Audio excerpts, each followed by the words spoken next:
Alongside the former Texan and Sports Radio 610 Seth Payne, I'm Zack Tawatari. And Seth, what did we just witness? I'm still trying to process like a game it. of Madden happening in front of us, right? We had pick six, we had a 2-point touchdown. How many of those have you seen in your career? We had an incredibly ugly start offensively, and then one that was sparked by a fumbled snap by C.J. Stroud. The offense got it going. It was one of the weirdest games I've seen. If we were on the losing end of this, I'd probably feel awful about it. But I thought it was a piece of art, like abstract art. You can't quite figure out. I'm still looking at the play-by-play, trying to figure out exactly what happened. It was a Picasso for the Texans to win by 20, but a lot of that due to the job that their defense did. They intercept Justin Herbert 4 times, one more time than he's been intercepted all season.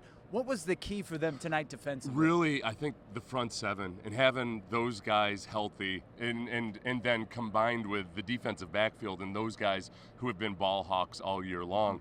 And you look at the Chargers, they had one weapon, Ladd McConkey, who had an impressive, that was almost like a career night if the circumstances were different. But they took the ball away, and this is what this team is probably going to need. You know, the offense did some really good things tonight, but this defense and their ability to harass quarterbacks, and really Lamar Jackson's the only guy who had a genuinely impressive game in this stadium all year. The crowd made a big difference, but I think the physicality of that defensive line and the front seven in general, being able to stop the run, force the pass, and then get after the passer, let you see the very best version of that defensive backfield. You said it, D'Amico said it, CJ said it. That play, the muff snap and CJ's ability to make something out of nothing there really changed the momentum of the entire game. What did you see from the offense after that? Well, I thought you got to credit Bobby Slowick for just kind of taking every bit of the field. Using some of the shorter stuff, attacking over the middle of the field versus a team that plays a lot of zone. And then the offensive line, look, they're not perfect.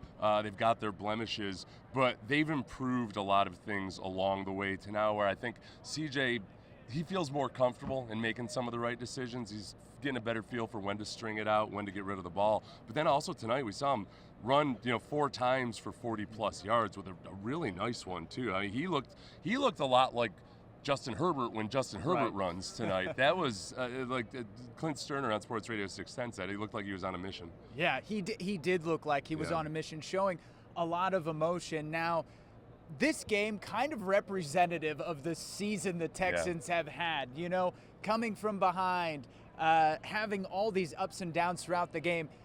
Can they win in the next round playing this style of football? If they play this style of football, yes, 100%. It's hard in the playoffs to get that many takeaways versus the good offenses. So the level of difficulty goes up again. You're going to see more complete teams. But I think the big thing tonight was, hey, the defense not only provided all those turnovers, but they just flat out kept them in the game. When it was 6-0, it felt like it should be 21-0, and it was 6-0 because the defense came out and they kept getting their stops even before they started getting all their turnovers.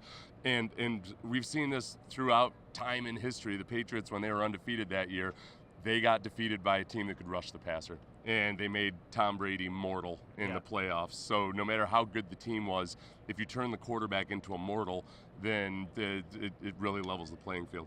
All right, well, the Texans win playoff games in back-to-back years for the first time since 2011, 2012. And they are on to the divisional round, and we will have much more next week. Thank you to the former Texan and Sports Radio 610, Seth Payne, for being with us. I'm Zack Tawatari from NRG Stadium.